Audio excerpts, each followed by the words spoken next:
ce que comme ingénieur wana eza intelligence na yo, spiritualité, intelligence na yo, physique au acquis na école ou na université aussi. Si aucun comme ingénieur wana eza choix na yo. D'ailleurs avant comme ingénieur tout ça la ba choix biso moko donc est-ce que nzambe mtatindi à moins que o exposer ngo et pas nzambe à direct yo. Mais ba choix mususu comme on serait au lamuki na tongo yo moko lobi nazolamba boy nakolia boy. Est-ce que nzambe mta inspiré yo olia biloko hein?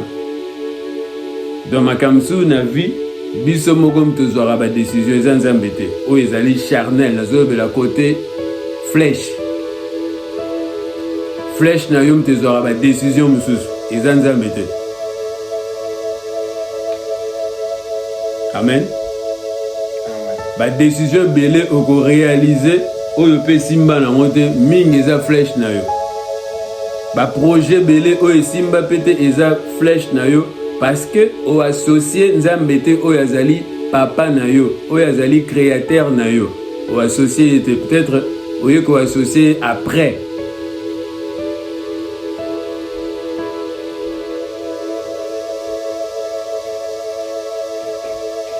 Amen. Donc, okoki ko travailler comme ingénieur, okoki ko travailler, okoki ozala marié, okoki ozala nabana, okoki ozala nabana te, okoki ozala millionnaire. Il faut oyeba place yo outi et puis outa pardon, et puis na importance, na raison pourquoi ozana mokili oyo. Surtout na ba last day oyo totikali nango ba mikolo ya suka oyo eza ba jour ya suka tozo vivre. Il faut ça l'effort au comprendre au outil wapi et puis au se positionner. Luka oyo ba place outil, non seulement place outa et puis au luka au se positionner. Oko se positionner wapi na kati na mosala na nzambe.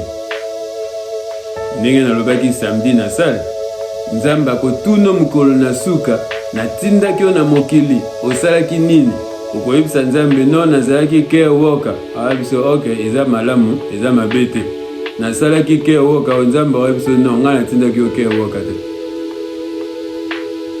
O otindaki ngai avocat ayebiso non nga na tindaki avocat te eza bien eza mabete ezalaki po aider olia ezalaki po aider ofuta ba bills ezalaki aider ofuta voilà ba dette. But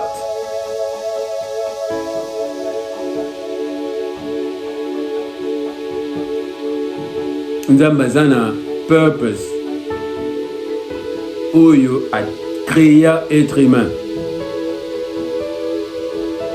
Amen.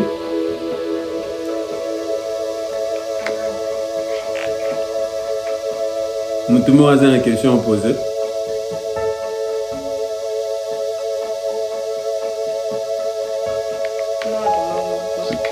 Amen. Parce que dans les autres, tout le monde a dit que l'ingénieur. Eza mission na ngai ndenge na bali na boti ba na ngai nazo ingénieur na compagnie na salaka et si lui déjà ya moi mission na on a vu si on s'est trompé. On s'est trompé. Eza mission na yo te. Wana eza makambo ba désir na yo. Makambo na yo oyo yo o sali ba choix na yo. Ba choice na yo. God has nothing to do with that. Nzambe azana musala kosala nango et azana rien à voir na yango. Mais ça mabete eza bien. Akoki pe ko aider o achieve yango. Chose en difficulté. Pourquoi ça la yango alingaka joie na biso ezala parfaite. Nzambe sala yango po yo mutu o sepela. Un jour, Nzambe existaki. Un jour, Nzambe aidaki ngai. un jour oyebake nzambe azalaki wana mpo na ngai. Mais nzambe aza na ayebi pourquoi tia biso na mokili oyo. Yango nalingi biso mpe toyeba. Peut-être toyaka baeglise, tokendaka baeglise, tozovivre, mais tozoyeba vraiment te pourquoi raison oyo biso toza na se a. Toke maintenant dans le livre Nombre 11, 16 à 17.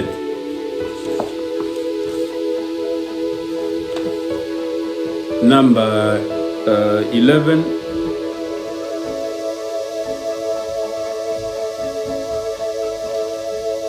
Parce que okoleki Satan ebele na makambo mosusu eza mabe te eza bien nazoloba te eza mabe.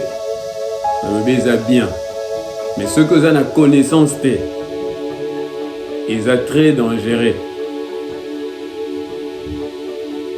Eza très dangereux ce que yebite parce que alobi na tango asuka akotuna mutu moko surtout biso batei soi-disant batei nzamba otuna biso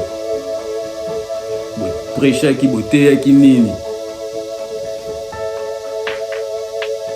Est-ce que vous prêchaki bien? Est-ce que vous pesaki bonne nourriture na bana na ngai? Est-ce que vous kipaki bana na ngai? Est-ce que vous batelaki bana na ngai? Alors posez biso ba question.